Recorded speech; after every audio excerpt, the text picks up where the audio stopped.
ਅੱਜ ਦੀ ਪਹਿਲਾਂ की कोई 15-16 साल की गल है। मैं जम्मू बेली जराना के वे थे और मैनू फोन गयो कि मौलवी साहब तुमने मारा ग्राम में आनो हमने थारो प्रोग्राम रखियो। मैं क्यों की ना जगह थारी को क्यों मारी जगह को ना बुड़सू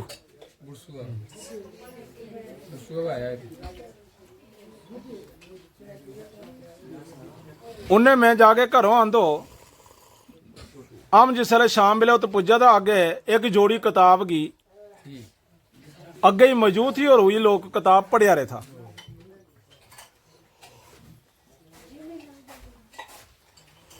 तो जिसले मैं आयो जिसले सब दे पहला खानो खा दे और खानो खा के जिसले मैं उस मजलिस में दाखिल हुआ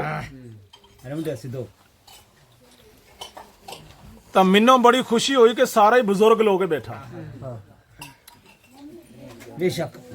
कुछ उस मजलिस के विच आदमी मैनू 80-90 साल के करास ही लभा। काफी लोग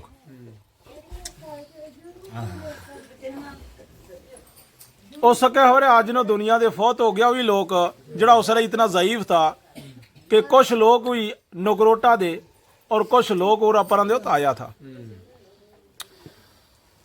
मेरी तो उनकी गप हुई, मैं उनके नाल गल की कि बुजुर्गो थारी किन्नी किन्नी उम्र है। उन्हें गल सुनाई कि आम भी बड़ा अपना वक़्त के ऊपर आम भी बड़ा पढ़िया लिखिया आदमी आ।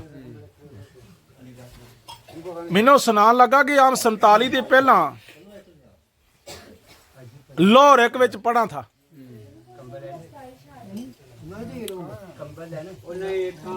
तदे हिंदुस्तान दे पाकिस्तान एक थो 47 के पहला आम लाहौर एक वे पढ़ा था।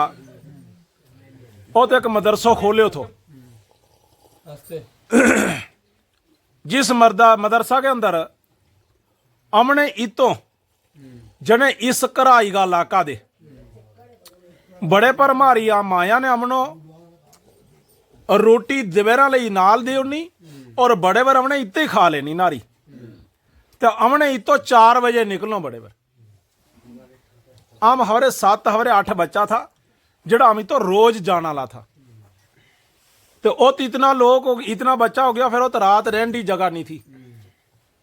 हमने इतो फजर के टाइम इतो निकलना जने 4 बजे सवेला तो सतवारी दी 9 बजे उसने ट्रेन नो पकड़ा था। कहते बुड़सू और कहते सतवारी पैदल जा गए शार्टकट बिचों। तो 9 बजे हमने रेल ट्रेन पकड़नी सतवारी दे ते वह जाके मदरसा के बेड़े उतारे थी हमने। उत उतर के हमने उस्तादा के कोले जाके पढ़नो। तो 4 बजे ट्रेन को मोड़ के टाइम हो थो रात उतरनो आसने शाम वेले आन को। तो 4 बजे हमने उस्ताद ट्रेन में बसाल दे था। तो 5 बजे हम 4:30 बजे हम पहुंचा था सतवारी ते उतो हम टुर पुआ था। तो रात के 9 बजे हम घर पुजा था। इस तरीका नाल हमने इल्म सीखियो।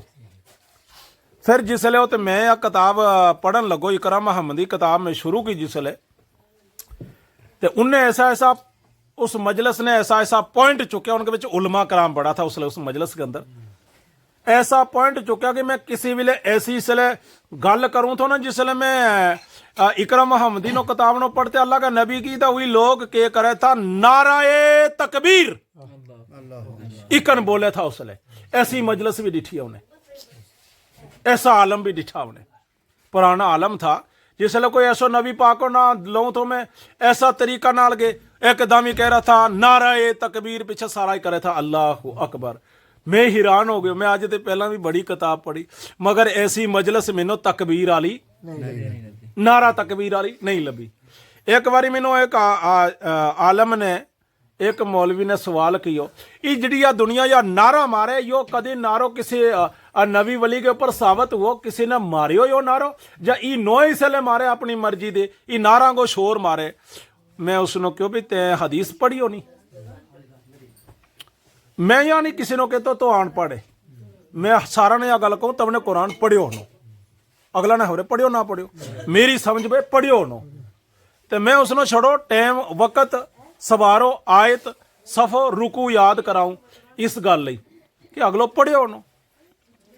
मैं उसने कहो कि तुमने हदीस पढ़ी होनी जिस वेले हजरत उमर फारूक मक्का के अंदर ईमान विच आयो ते जिसले उसने कलमो पढ़ियो जिसले उमर फारूक ने ते अल्लाह का नबी ने क्यों मजलिस थोड़ी जी थी उसले एक अस्काबी के घर छाप के नमाज पढ़े था डर उसी उम्र को थो और किसी को डर ही नहीं थो अल्लाह का नबी ने जिसले कलमो पढ़ायो उमर फारूक ने पढ़ियो कलमा शाहद ला इलाहा शाहद वन्ना मोहम्मद रसूलुल्लाह मैं गवाही देता हूं रसूल अल्लाह के सच्चे नबी और पैगंबर है अल्लाह का नबी ने क्यों नाराए तकबीर बाकी का अस्काबिया ने क्यों अल्लाहु अकबर मारो दीन मुकम्मल हो गयो अज मारो दीन ज़ाहिर हो गयो